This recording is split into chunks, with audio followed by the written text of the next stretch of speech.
This is the question asked in today's SkillTrack daily challenge. So in the first line of our input, we are given the value of integer n. So here n is equal to 3.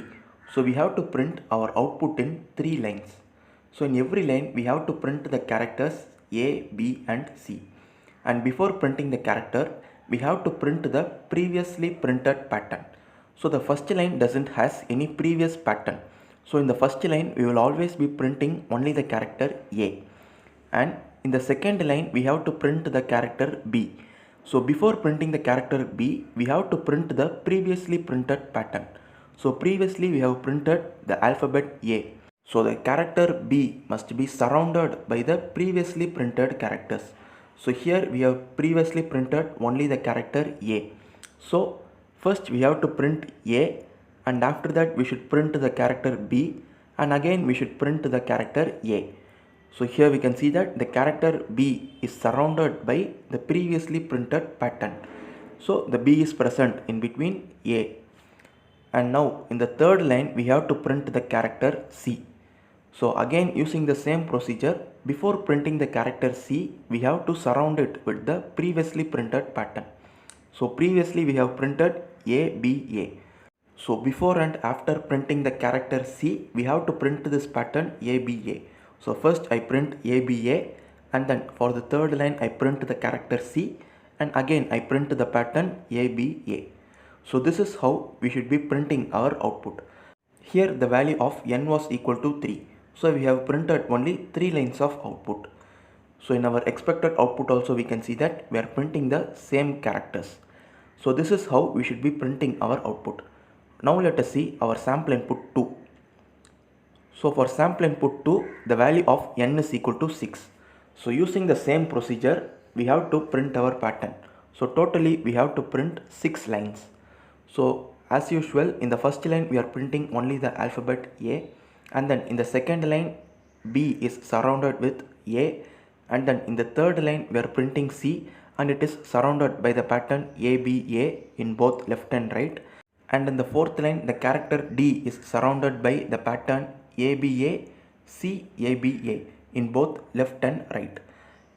And in the fifth line, the character E is surrounded by the previous pattern, and then in the sixth line, the character F is surrounded by the previous pattern.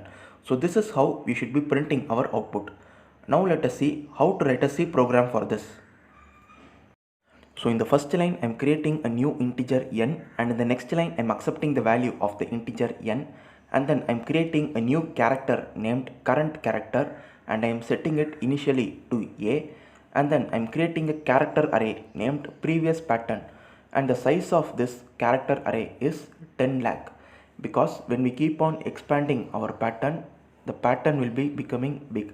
So the size is 10 lakh, and initially I am setting it as null, because for the first line there won't be any previous pattern, so I am setting it as null. Now we have to print our output in n lines. So to do that I am creating a loop that iterates for n times. So in every iteration of this loop, again I am creating a new character array named current pattern, and the size of this character array is 10 lakh. So the pattern will be extremely big when the value of n becomes high. So in this character array current pattern, we will be storing the pattern that needs to be printed in the current line. So the pattern must be formed in such a way that the current character must be surrounded by the previously printed pattern. So first we have to print the previous pattern, and then we have to print the current pattern, and again we have to print the previous pattern.